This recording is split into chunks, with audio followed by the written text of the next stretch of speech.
Of MP news channel. मैं हूं आपके साथ महक। वहीं इसमें हम बात करेंगे बजट को लेकर, बजट 2022 को लेकर कि किस तरह का बजट 2022 का रहा है और क्या राहत सरकार द्वारा इसमें दी गई है, कितनी छूट व्यापारी वर्गों को इसमें दी गई है। इसके लिए मेरे साथ बात करने के लिए मौजूद है व्यापारी वर्ग के लोग, जो कि उनसे बात करेंगे हम कि किस तरह का बजट ये रहा है और किस तरह की राहत सरकार द्वारा इसमें दी गई है। जी तो बताएं, किस तरह का बजट ये रहा और क्या सरकार की तरफ से राहत इसमें दी गई। जहाँ तक मिडिल क्लास का प्रश्न है या व्यापारी वर्ग का प्रश्न है, उनको इस बजट से बिल्कुल निराशा हुई है, उनको कुछ भी नहीं मिला। मिडिल क्लास को एक उम्मीद थी कि इनकम टैक्स स्लैब में कुछ राहत निश्चित रूप से इस बजट के माध्यम से उन्हें मिलेगी, लेकिन इस दिशा में कुछ भी चेंज नहीं करके एज इट इज रखा गया है। जो कुछ भी इम्प्लीमेंट या जो चेंजेस किए गए हैं, जो बेनिफिट मिला है वो कॉर्पोरेट वर्ग को मिला है, मिडिल क्लास को या व्यापारी वर्ग को कोई भी राहत नहीं मिली है। व्यापारी वर्ग को इसमें कोई राहत नहीं दी गई है, तो किस तरह की आपने उम्मीद करी थी कि सरकार से कि कैसा बजट ये रहेगा। इस बजट में जहाँ तक कि मिडिल क्लास की जो उम्मीद थी, एक इनकम टैक्स स्लैब में छूट को लेकर थी, और जो व्यापारी वर्ग है, हमारे जो रेडीमेड व्यवसाय वर्ग है, कपड़ा वर्ग है, जो ऑनलाइन व्यापार से बहुत बुरी तरह से त्रस्त हैं, और उनको जैसा कि अभी कुछ दिन पहले ही जीएसटी में एक चेंजेस जो गवर्नमेंट की तरफ से आ रहा था, 5 की जगह 12% जो करने जा रही थी, पर कुछ भारी विरोध की वजह से उस दिशा में कुछ दिनों के लिए टाला, और लेकिन बिल्कुल वो तलवार लटकी हुई है और गवर्नमेंट उसको भी 5 से 12 करने तो आतुर दिखाई दे रही है। पर निश्चित रूप से नरेंद्र मोदी जी की सरकार का जो ये बजट है, दीर्घकालीन सोच के साथ, क्योंकि हम सबकी भी यही सोच है कि नेशन फर्स्ट, तो बिल्कुल जो भी जैसा बजट मिला है राष्ट्रवाद के साथ में, हम मोदी जी के साथ में। मैं राजेश गोखरू, Jain social group founder president. जो तो आप बताएं। मिक्स बजट है मैं कहूँगा, क्योंकि इसमें जैसे नॉर्मल जो हम रिटेलर हैं उनके लिए तो कोई एक्स्ट्रा कुछ बेनिफिट है नहीं।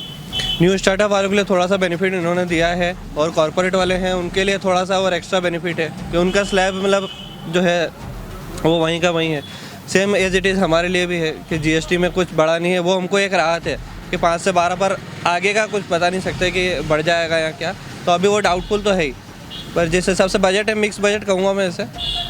बाकी मीडियम वर्ग वालों के लिए तो सेम ही है, कोई राहत नहीं है। वैसे एक्स्ट्रा कोई टैक्स बेनिफिट होता है इनकम टैक्स में या स्लैब में कुछ फ़ायदा मिलता तो हम कुछ कह सकते हैं, क्योंकि मेन हमारा वही है, रिटेल में हमारा मार्जिन मिनिमम रहता है, उस हिसाब से हमको लगता है कि थोड़ा टैक्स बेनिफिट मिल जाए कहीं ना कहीं। बाकी तो वहाँ का नहीं है मंदी। बताइए क्या बजट रहा है, किस तरह की राहत मिली है। इस बार के बजट से तो यही लगता है कि किसी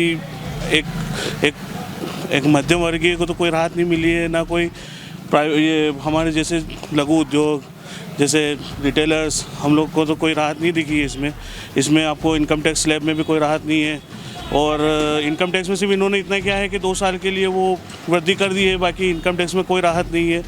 ये मतलब एक वर्ग को देख के बनाया गया है किसी इंडस्ट्रीज़ को लेकर, जैसे मोबाइल फ़ोन्स हो गए सस्ते, फिर उसके बाद कपड़ा सस्ता हुआ, लेकिन वो भी टेक्सटाइल में हुआ है, हमारे इस पर कोई असर नहीं गिरने वाला इसका।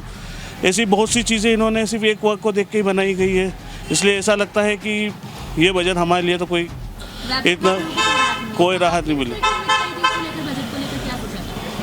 इस बजट को लेके ये सोचा था कि शायद किसी टैक्स स्लैब में थोड़ी सी राहत मिल जाए हमें, या फिर ये जैसे जीएसटी वगैरह में थोड़ा सा राहत मिला है, जैसे 5% की जगह थोड़ा और कम हो जाए तो हमारे को फिर कपड़े वगैरह में बहुत सी दिक्कतें कम हो जाएगी, क्योंकि हम आगे जाके भी जैसे जीएसटी वगैरह भरते हैं, रिटर्न्स वगैरह में बहुत दिक्कत आ रही है, उसमें थोड़ा सी प्रोसीजर में थोड़ा कम हो जाता है। ऐसी 2-3 चीज़ें हैं जो हमारी जो ये रिटेलर्स वगैरह की जो मांग थी व्यापारी संघ की, वो इतनी पूरी नहीं हो सकी इस बजट में, जो उम्मीद पे खरा नहीं उतरा। मेरा नाम हुसैन, मोहम्मदी गारमेंट्स। बताए तो ये बजट 2022 कैसा रहा है, किस तरह की राहत व्यापारी वर्ग को मिली है और क्या कुछ इसमें मिला है। नहीं, अगर मोबाइल के बारे में बात करें तो मोबाइल के अंदर में ऐसी कोई राहत नहीं मिली है। पहले भी 18% का वेट था और आज भी 18% का ही वेट है, उसमें ऐसी कोई राहत नहीं है। और जो अभी मैं मानता हूँ कि ये मोबाइल अब आवश्यकता हो गई है। पहले ठीक है, होता था तो चलता था, नहीं भी हुआ तो भी चलता था, बट आज के टाइम में अगर देखा जाए तो ये कोविड काल के बाद से हर एक घर के अंदर अगर बच्चे हैं तो उनको ऑनलाइन पढ़ाई करने के लिए मोबाइल की आवश्यकता हो गई है, और इस मोबाइल की ज़रूरत हर घर में एक बच्चों को है, बट इसके लिए बजट से किसी भी प्रकार का कोई राहत नहीं मिला है। और आपने किस तरह सोचा था कि क्या उम्मीद आपने करी थी कि कैसा बजट रहेगा इस बार। बजट ये सोचा था कि अभी देखा जाए तो स्टूडेंटों को हिसाब से सोच के इस तरीके से कि थोड़ी सी मोबाइल के अंदर में प्राइस गिरा के वेट में फ़र्क डाल के ऐसा कुछ मतलब किया जाता, बट ऐसा कुछ किया नहीं गया। ये सोचा था बट वो सोचे हुए हिसाब से कुछ ऐसा हुआ नहीं है। अच्छा, कोरोना काल में अपने काफी परेशानियां हमने देखी और उसके बाद में ये बजट 2022 पेश हुआ है, तो इसे लेकर क्या कहना है इस बजट के बारे में? परेशानियां तो बहुत है। आज अगर अपन अभी करंट पोजीशन की बात करें तो आर्थिक रूप से हर व्यापारी, हर मतलब मैं सोचता हूँ कि व्यापारी के अलावा भी जो मध्यम वर्गीय लोग थे उनकी भी हालत ऐसी ज़्यादा डाउन हो गई है कि वो ज़रूरत की चीज़ ही नहीं खरीद पा रहे और इस कारण वो फाइनेंस कराते हैं। फाइनेंस कराने के बावजूद भी मोबाइल के अंदर वो किस्तें नहीं भर पाते। इस तरीके की उनको बहुत समस्याएं उठानी पड़ रही है। क्या नाम है आपका? जुजर अली।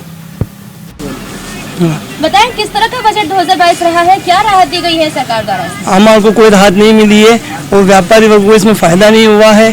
जो भी हुआ है आम लोगों को में कोई बेनिफिट नहीं हुआ है और इसके अंदर अपने को जो फ़ायदा होना चाहिए, जीएसटी में छूट होनी चाहिए वो नहीं मिली है और कोई टैक्स में कोई वो नहीं हुआ है और जो बेनिफिट होना चाहिए वो नहीं मिला है। और आपने किस तरह सोचा था, क्या उम्मीद करी थी सरकार से कि हमको कुछ मिलेगा, कुछ बेनिफिट देंगे, जीएसटी में छूट देंगे, पर ऐसा कुछ भी नहीं हुआ है। अच्छा, कोरोना काल में हमने काफी परेशानियां देखी आर्थिक रूप से, आज भी आम आदमी वो नहीं हो पाया हाँ, मजबूत एकदम। तो उसके बाद कोरोना काल में बहुत ही नुकसान हुआ है और व्यापार में तब फायदा भी नहीं हुआ है कुल मिला के, और जैसा होना चाहिए और कोई बेनिफिट नहीं हुआ है। इसलिए महेंद्र पामेचा बंटी। बताएं किस तरह की राहत बजट 2022 में दी गई है और क्या कुछ मिला है इसमें आपको? इससे आम जनता को तो राहत मिली है। सिर्फ इनकम टैक्स में छूट नहीं मिली, जो लोग चाह रहे थे अभी तक के इनकम टैक्स में कोई छूट मिलेगी वो नहीं मिली है। उससे ज़्यादा छोटे लोग प्रभावित भी नहीं होते हैं इनकम टैक्स से, पर छोटे लोगों के लिए बहुत राहत है। अधिकांश चीज़ों में कोई बढ़ोतरी नहीं हुई है, छोटे मोटे ही सब बड़ी। व्यापारी वर्ग के लोगों को क्या कुछ मिला है इसमें, कोई राहत मिली सरकार की तरफ से? सरकार की तरफ से व्यापारियों को तो मिला तो कुछ नहीं है, पर लगा भी कुछ नहीं है नया। और आपने क्या सोचा था, क्या उम्मीद करी थी इस बजट को लेकर? उम्मीद को लेकर तो बजट यही थी कि इनकम टैक्स में राहत मिलेगी और नहीं मिली। अच्छा, अपने कोरोना काल में काफी परेशानियां देखी, आर्थिक रूप से मजबूती नहीं आ पाई है अब तक भी, और उसके बाद में इस बजट को लेकर क्या कहना है? ये कोरोना काल में तो हर बाजार वाला परेशान रहा और है, ऐसा नहीं है कि नहीं है, पर राहत नहीं मिली कोई छूट। आपका नाम? प्रहलाद अग्रवाल। तो जिस तरह से आप देख पा रहे हैं कि व्यापारी वर्ग के लोगों का कहना है कि कहीं राहत मिली है तो कहीं नहीं मिली है। उद्योगपतियों को राहत मिली है, वही बात करें तो जीएसटी में छूट नहीं मिली है और कोरोना काल के बाद में जो स्थिति आर्थिक रूप से मजबूती अब तक आ पाई है, उसके बाद में जो है बजट 2022 में थोड़ी राहत मिलनी चाहिए थी, लेकिन इतना जो है आम वर्ग के लोगों को, आम आदमी को, व्यापारी वर्ग लोगों को नहीं मिल पाई है। जी, ऐसे लेकर हमने बातचीत करी। अब तक का अपडेट लगातार जानकारी के लिए बने रहिए वॉइस ऑफ एमपी के साथ। जय हिंद, जय भारत।